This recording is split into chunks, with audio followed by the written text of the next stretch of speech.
Captured, imprisoned, and de-armed, we find ourselves locked away in one of the Fiamma Nera's storage rooms. Inside, they're either run or occupied offshore rig, so we are a ways away from Italy now.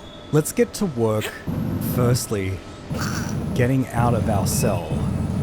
So in the last level, when Lara stowed away aboard the Fiamma Nera plane, she overheard Marco Bartoli, son of Gianni Bartoli, talk about trying to recover a treasure that his father died trying to find. An artifact called the Seraph, which Marco believes is under the water, in and amongst a shipwreck belonging to his father. This offshore rig, operated by the cult, is going to be used to dive down to the ocean floor for this purpose. This place is occupied by all of Marco Bartoli's men.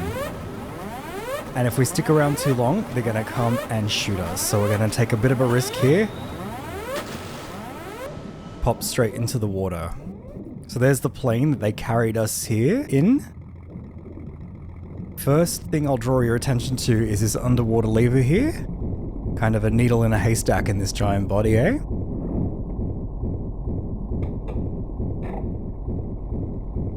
Make sure you swim past these barrels, because that giant propeller has created a current that pulls you in and will kill you. And you'll know it's safe when you swim past the barrels.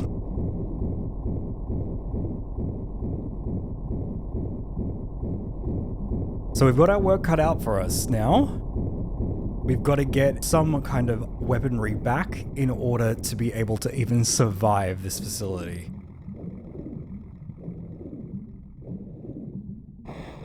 Now check out how sneaky this is. This is the first thing we're going to do. And it's actually the path to secret number 1. I know, so soon into the level. There's a little sneaky switch just beneath where we came out of, right? Now this is a bit of a long swim, so make sure you got plenty of breath. But we've actually opened up a hatch in this little underwater tunnel here. You can hear that thundering propeller in the background.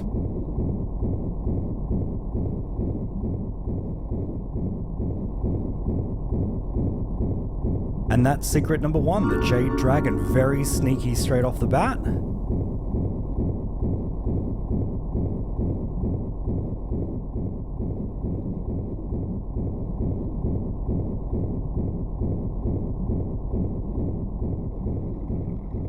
Let's hope we make it to the water's surface just before she starts to drown.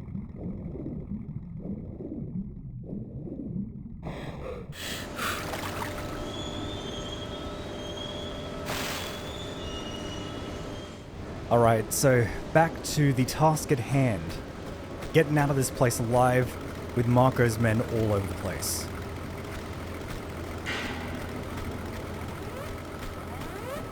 There's a little switch, little inconspicuous switch over here that opens up a hatch in the plane's bottom. That's where we're heading first.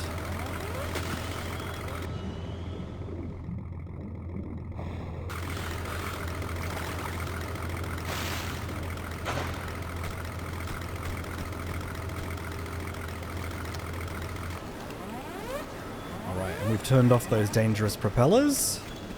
We peer through the bars here. We can see Lara's trusty dual pistols. It seems Eros, the large Italian gentleman that knocked Lara out with that giant wrench, left Lara's pistols in the plane.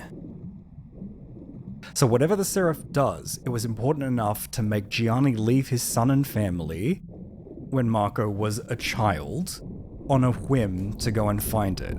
And Gianni sounded like a bit of a fanatic because he believed that it was his destiny to find this object and follow the path that it leads. And Marco believes that it was his destiny now to pick up where his father left off and maybe carry through with what his father was not able to. So there's definitely a level of sort of fanaticism to their family, and so much of the story is about, you know, fathers and sons and carrying on of one's legacy.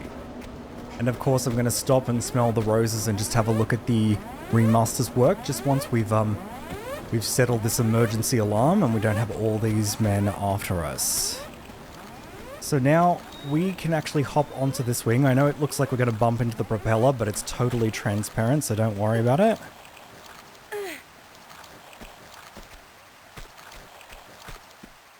And let's get our pistols back.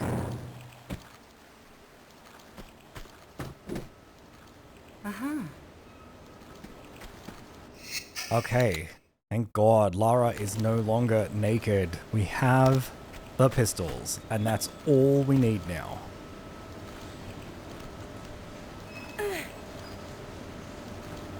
I have a quick moment here because I don't think they can reach us, but we'll take a look at what they've done.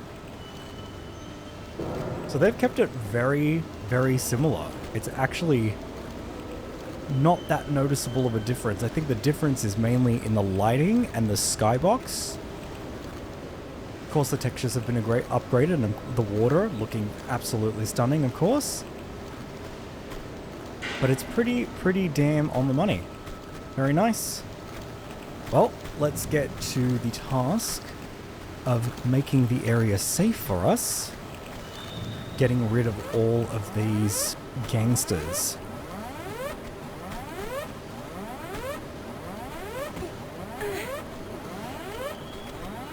Let's do it in style.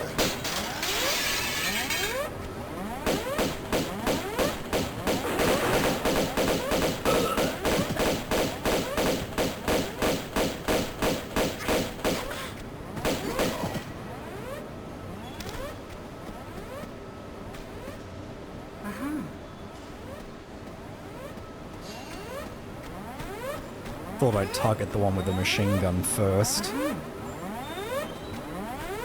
Okay, great. Now let's get rid of that incessant alarm, which we can do by inserting this yellow pass card that we got off of one of the armed men there.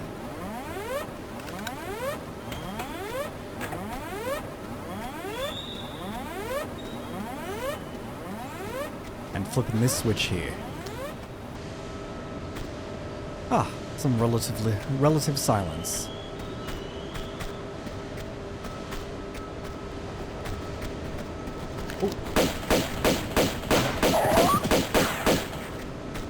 Let's get some distance from this guy.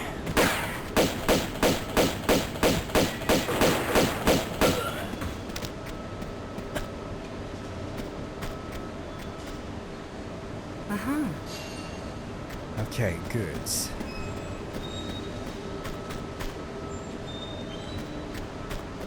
Alright, so you can see some rolly, hazardous tin cans there, so just be careful as you approach.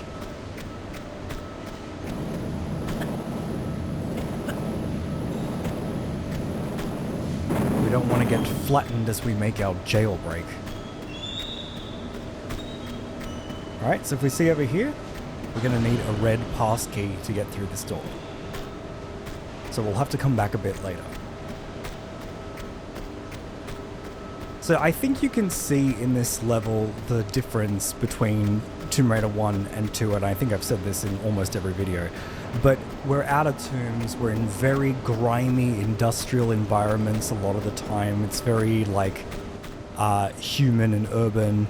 It's not at all the kind of isolation and the ancient that all Tomb Raider 1 was about. Where I prefer Tomb Raider 1, I do think that if Tomb Raider 2 had been too similar, then this probably wouldn't have stood out, and I don't think Lara would have, well, I don't think Tomb Raider would have continued the way that it did. And this man is trying to interrupt my commentary, of course. I'm talking too much and he came to whack me.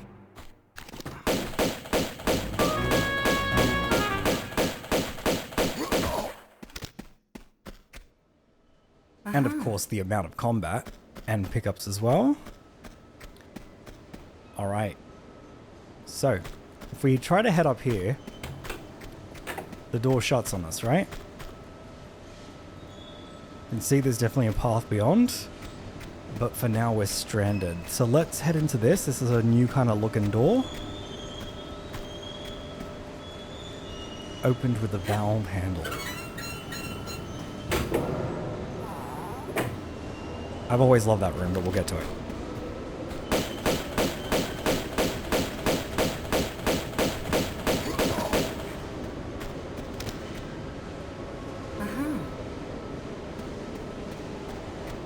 I love this. It's a little like living quarters, where as you can see, they stopped and played some cards.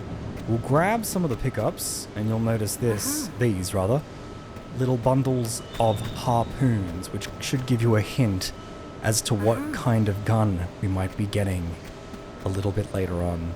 Let's just take a look, because I remember in the original, see, the cards were there, but they were just super blurry pixels. I've even got the coffee stain there. I love that. And I always love this really nice warm light coming in through, despite the fact that we're trapped on this grimy offshore rig. Okay, well, let's move on.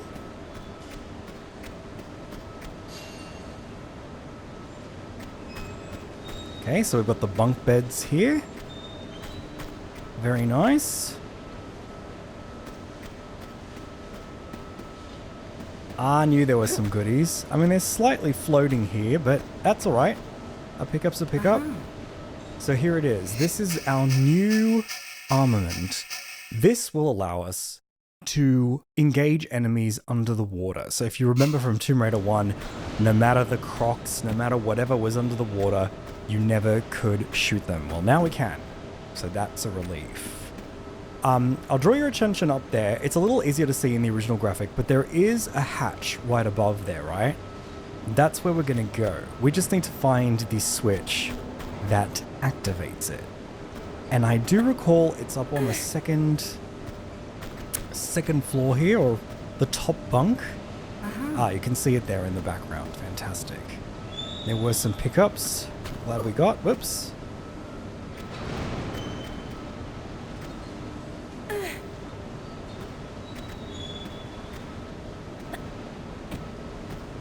Okay, the other thing about this is that it's timed, okay? So as soon as we hit it, we're gonna have to make a run for it. Just before I hit the switch, I do want to note how nice these beds are and these sheets. This is a really subtle change, but I think it's very effective. The original is a totally rectangular, angular object, right? Very geometric. And I think by adding just a little bit of like roundedness, a little like imperfection in the sheets and stuff has been very effective. I just wanted to say that before we go on. Anyway, let's hit this switch. I'll see if I can get this right, because I do remember it's a pretty tight timing window. I think we can just hop up at the very edge here. And then take a standing jump up into there. Still got it. Alright, very good. Now, this is another perilous little moment that could spell absolute disaster unless you know what you're doing. Thankfully, I remember. So just slide backwards for this one and hold X so we don't plummet to our death here. It's got a nice ladder here. I'm not really sure what this would be on a real life offshore rig. Some kind of boiler room, hot plate room. I don't know. But either way, it's a perilous trap for us. So we're gonna have to make it safe. I'll speed this up for you so you don't have to watch the block movement here. I do enjoy quite the lighting in here, I have to say. Like, although the textures are not, I would call, too radical of an overhaul, the effects and the dynamic lighting are. So if you look at this fire, it's a very Tomb Raider 3 looking fire, not the dancing sprites. And there's like a strobe effect to give the sense of the lighting back then. But now, as you can see, the rest of it's darkened and this is light, so it's quite nice. Well, anywho, we're not here to admire the fire, we're here to jump over it.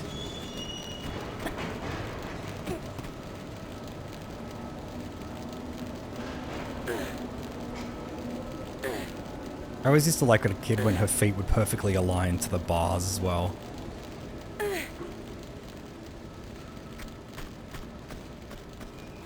Oh.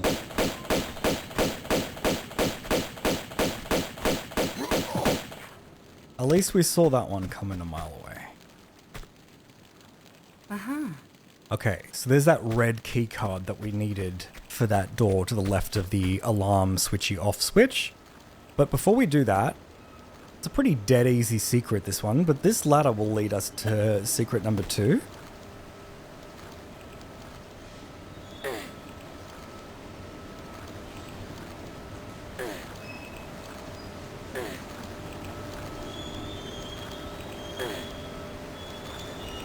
Ooh, this looks quite nice. To the Silver Dragon. Found itself a very nice perch up here at the topmost point of the rig. Look at this beautiful light. And quite nice sort of like steel structures here.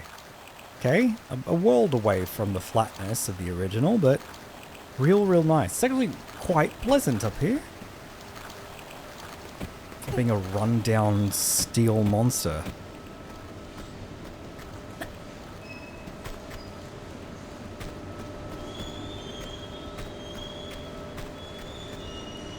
Okay, and this looks very much like where we were before, because it is.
I know that alarm is really annoying and there is a way to turn it off, but not without a little bit more work. What I'll do is I'll lower the volume a little bit so it's not so annoying to you. But I think it's worth just coming over here just to have a look. So you can see here, it's somewhat of a empty chasm. It's actually going to be a pool. You can see there's 2 pumps over there. It's going to be a little mechanic coming up about moving water. Think like the cistern a little bit, but more like transference. But we'll get to that anyway.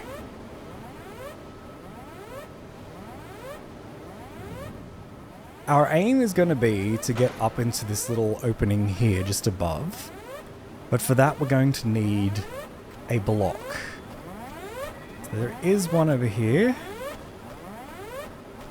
It's nice that all the cultists have the same tattoo. I wonder if like they tattooed each other or they went to a tattoo parlor and all got the same one. Guy must have made bank that day.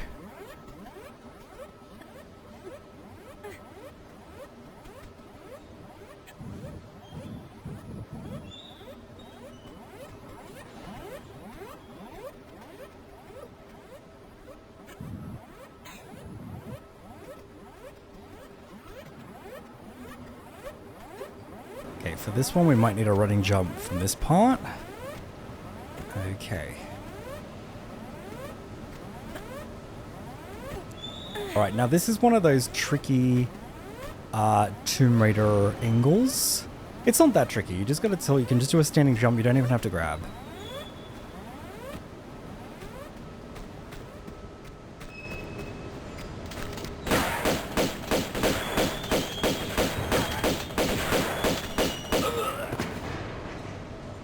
I always like to check above because they always, yes. Okay, so there is an opening. It is too tall from memory. We might come out of there a bit later.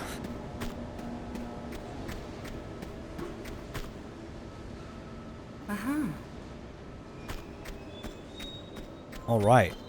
A control room. We can see that there is another panel for a green card, which we do not have yet.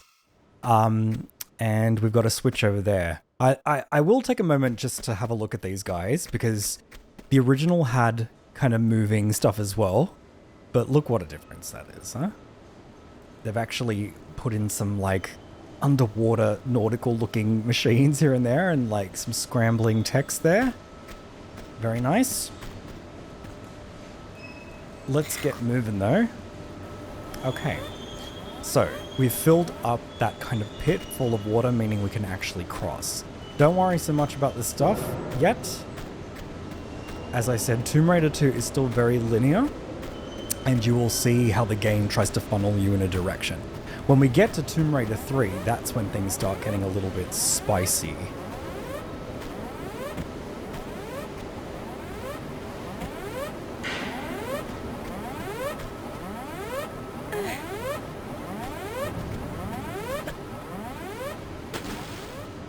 You can see if we need to get back when the water's drained, we can.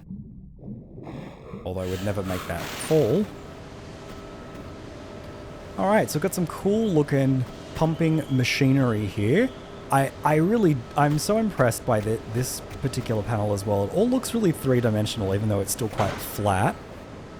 A far cry. And look, this is actually, this water tank's actually round. Jeez. We can actually head up here. Very sneaky little switchback here. And this will control the little hatch back in the control room.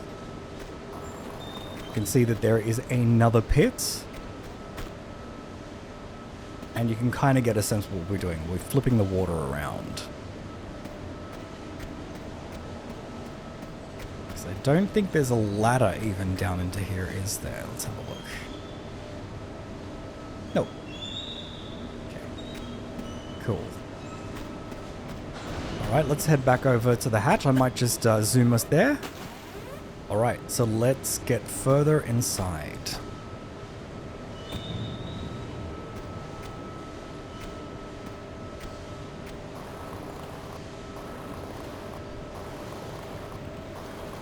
Okay, I think you're going to appreciate the scale of this room, but it is enormous. Like, this is the belly of the rig proper. It's pretty damn massive. You will have noticed that golden dragon there, as well as some scuba diving miscreants in the water.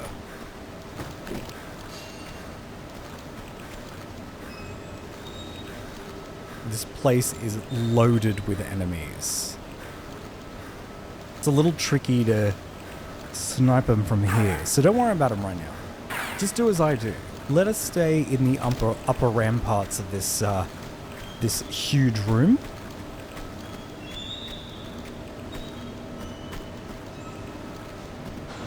Thankfully, with a bit of distance, their harpoons shouldn't be able to get us too badly. We're going to deal with secret number 3 a little bit later, but let's get the meat and potatoes done first.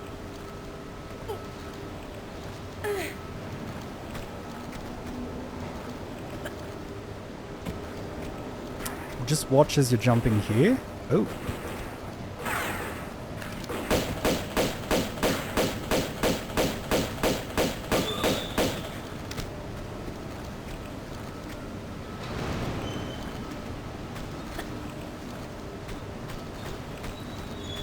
Aha!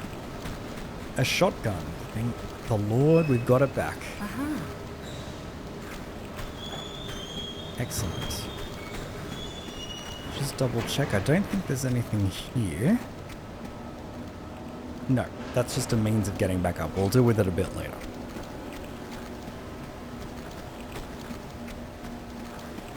I always feel safer with a shotgun on my back.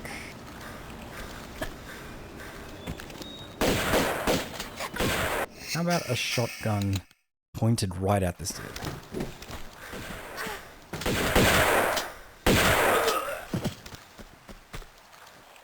You can see another one in the distance. Let's heal, actually.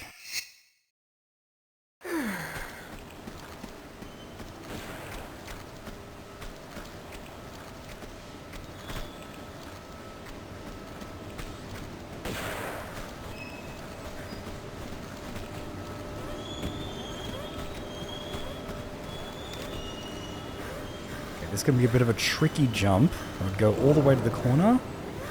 I think a standing jump will do it, but let's be safe. Let's do a running jump instead.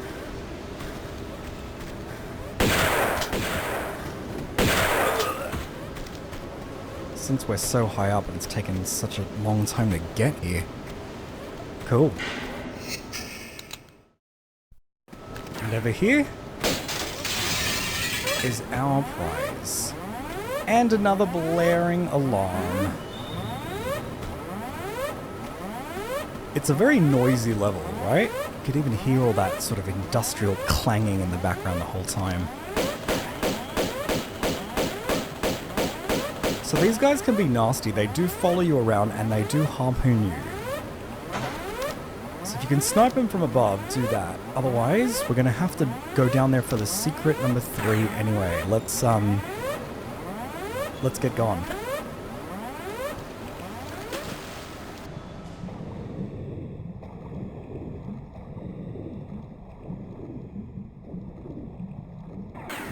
I just gotta find which of the 4 pillars here the secret's actually sitting on.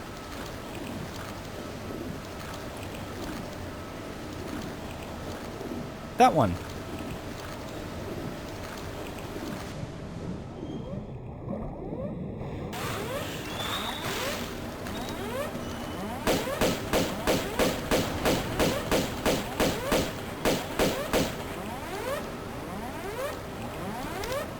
Right, and that's secret number 3.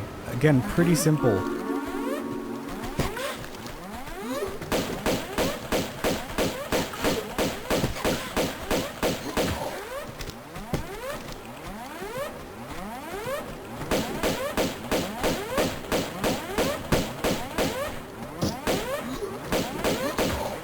You can see why they gave us the shotgun. It probably would have done to use it right there. Make sure number 2 didn't have anything. Okay, great.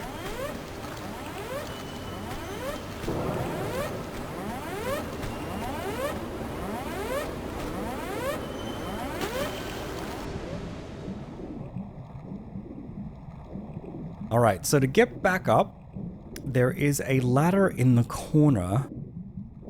In one of the corners. Not this one. Not this one. In one of the corners of the room. It's kind of tricky to see because it's so dark. That one.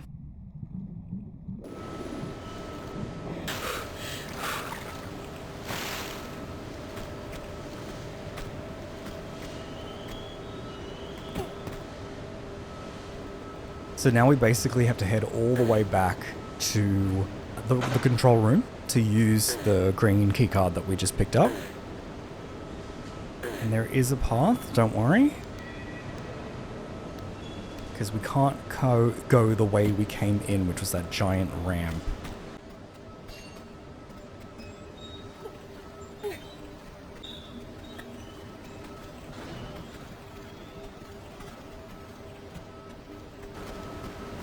In actual fact, we probably should have gotten the secret first, because you could have done this room in one kind of circuit. You wouldn't have to have reclimbed back up here, but I don't remember the whole sequence. But sneakily, there's a little opening just up there.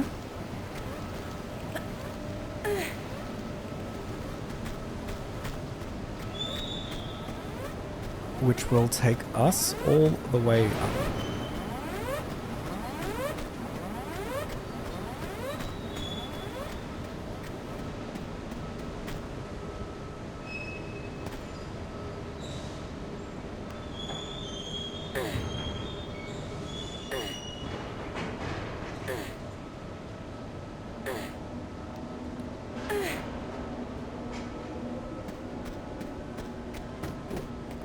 Brings us right where we saw the opening down in this tunnel.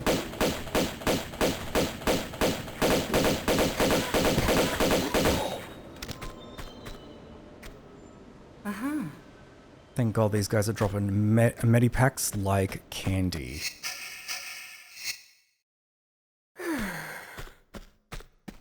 Excellent.